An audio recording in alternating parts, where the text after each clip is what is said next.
की न कानों की दुनिया है दिल वालों की। एक्शन, रोमांस और ड्रामा म्यूज़िक, इन तमाम कैटेगरीज पर दुनिया भर में फिल्में बनती चली आ रही हैं। मोहब्बत वाहिद मौजू है जो हर कैटेगरी में शामिल किया जाता रहा। 1982 की फिल्म डिस्को डांसर जो प्योरली म्यूज़िकल फिल्म थी, जबकि हल्का फुल्का एक्शन भी इसमें मुनासबत से रखा गया। फिल्म का नाम कहानी की मुनासबत से पहले ही रख लिया गया था। डिस्को डांसर को म्यूज़िकल फिल्म के शायकीन नौजवानों ने सिनेमा पर कई बार देखा और ये फिल्म सुपरहिट साबित हुई। ये फिल्म 10 फरवरी 1982 को भारत के तमाम सिनेमाओं पर रिलीज़ कर दी गई थी, जिन पर आवाम का जम गफ़ीर देखने को मिला।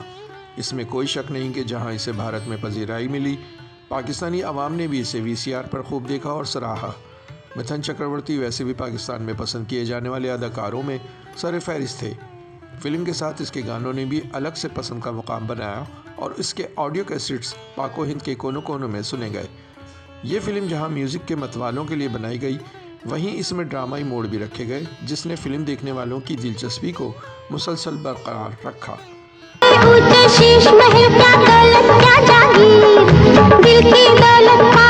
फिल्म की कहानी अनिल उर्फ जिम्मी के बचपन से शुरू होती है। अनिल जो अपने चाचा और माँ के साथ सड़कों पर गाना बजाकर गुजर बसर करते हैं। चाचा राजू किसी काम के सिलसिले में गांव से बाहर चले जाते हैं, तो ऐसे में अनिल और उसकी माँ काम के लिए बाहर निकलते हैं। एक अमीर बच्ची रीटा अनिल को गाते बजाते देखकर उसके गाने और आवाज़ को पसंद करने लगती है। एक दिन अनिल अपनी माँ के साथ बंगले के सामने भीड़ जमा किए होता है। रीटा उन्हें बंगले में ले आती है और उनके साथ खुद भी गाने और नाचने लगती है। ऐसे में सेठ ओबरॉय आन धमकते हैं और अनिल और उसकी माँ को खूब बेइज्जत करके गिटार चोरी के इल्ज़ाम में जेल भिजवा देते हैं। वापसी पर इलाके के लोग उन पर ताने तशने कसते हैं, जिस पर अनिल और उसकी माँ गांव छोड़कर मुंबई चले जाते हैं।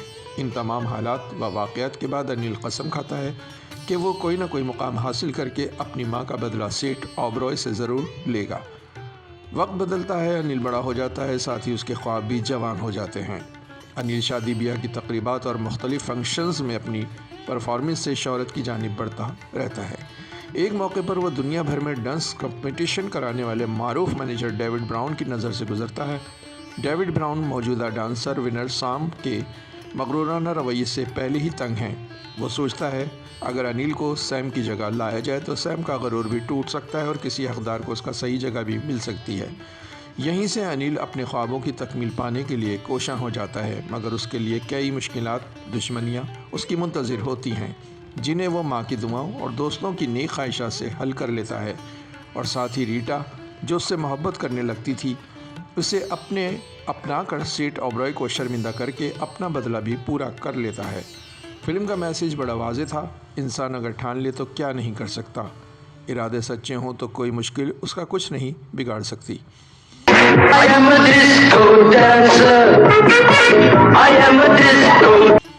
हिदायतकार व प्रोड्यूसर बाबर सुभाष थे कि जिन्होंने इससे पहले भी कई सुपरहिट फिल्में बॉक्स ऑफिस को दी, जिनमें सुरक्षा, वारदात, अपना खून, जालिम, तकदीर का बादशाह जैसी फिल्में नुमाया रहीं।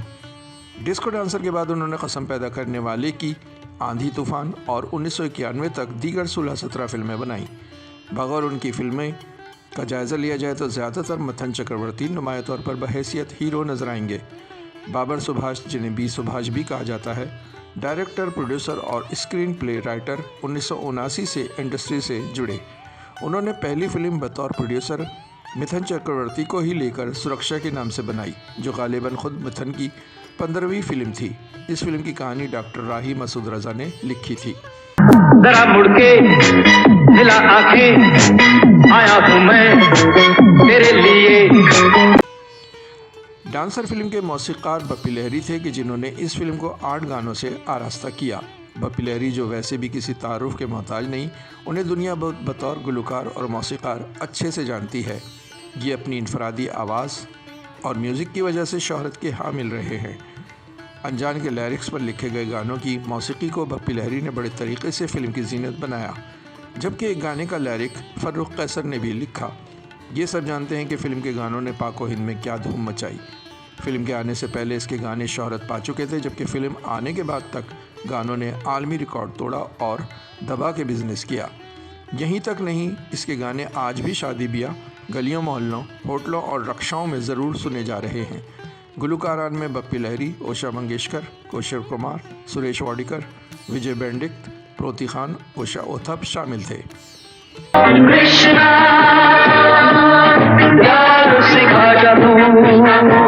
कास्ट में मथन चक्रवर्ती, किम ने मरकजी किरदार अदा किए। बाकी मादा कास्ट में राजेश खन्ना, ओम पुरी, ओम शिवपुरी, गीता सिद्धार्थ, करण राजदान, यूसुफ खान, बाब क्रस्टो, कल्पना लेयर, मास्टर छोटू और बेबी पिंकी शामिल थे।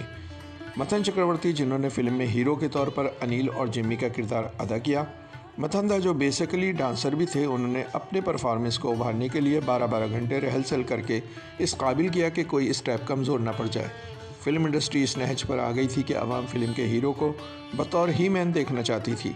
ऐसे में तमाम हीरोज़ के लिए एक बड़ा कंपटीशन सर उठा चुका था। ऐसे में मिथुन को जहां अपना डांस को ठीक करना था, तो वहीं अपने एक्शन पर भी तवज्जो देने की ज़रूरत पड़ी। बॉडी बिल्डर तो वो पहले से थे, साथ ही उन्होंने जूडो कराटे की ट्रेनिंग भी बाकायदा हासिल की। उनकी तमाम तर कोशिशें रंग लाई और मल्टी टैलेंटेड इस हीरो को लोगों ने पसंद कर लिया। कहाँ हम कहाँ तुम होए तुम कहाँ तुम अभी जाए के बाद। डिस्को डांसर उनकी पहली फिल्म थी जो ब्लॉकबस्टर हुई। मिथुन चक्रवर्ती की ज़्यादातर फिल्में फ्लॉप हुई, मगर बतौर हीरो वो खुद कभी फ्लॉप नहीं हुए। रीटा के किरदार में नजर आने वाली अदाकारा किम, जिनका पूरा नाम किम यशपाल था, उनका फिल्मी सफ़र 1979 से 1993 तक रहा। मॉडलिंग से शुरुआत करने वाली कमोबेश 25 फिल्मों में काम किया होगा। डिस्को डांसर उनकी वाहिद फिल्म थी जो ब्लॉकबस्टर साबित हुई। किम को इस फिल्म में लाने वाले डैनी थे। किम चौंके उनकी उस वक़्त बेहतरीन दोस्त के तौर पर जानी जाती थी। डैनी ने बाबर सुभाष को कहकर ये फिल्म किम को दिलवाई। बी सुभाष, जो मिथुन चक्रवर्ती के साथ किसी बड़ी हीरोइन के काम ना करने की वजह से वैसे ही परेशान थे, फौरी किम को साइन कर लिया। किम जानती थीं कि उनसे पहले साइन की जाने वाली हीरोइनों ने अपने कैरियर को बचाने के लिए ये फिल्म साइन नहीं की। यही वजह रही कि उनका रवैया फिल्म के तमाम यूनिट से बी सुभाष से भी उखड़ा उखड़ा रहता। यहाँ से बी सुभाष ने फैसला कर लिया था कि वो किम को अपनी आने वाली फिल्म कसम पैदा करने वाली की में हरगिज़ नहीं लेंगे। राजू मास्टर का किरदार अदा करने वाले राजेश खन्ना का फिल्म में मुख्तसर मगर अहम रोल रखा गया था। सेम का किरदार अदा करने वाले अदाकार करण यजदानी थे कि जो आम जिंदगी में राइटर व डायरेक्टर भी हैं। यजदान की जगह पहले जावेद जाफरी को लिया जाना था, मगर जावेद जाफरी मथन के सामने डांस से इनकारी हो गए और कहा कि उनमें इतनी हिम्मत नहीं कि वो फिल्म में भी मथन के मुकाबिल खड़े हों, और यूं करण यजदान को फिल्म में जावेद जाफरी की जगह कास्ट किया गया।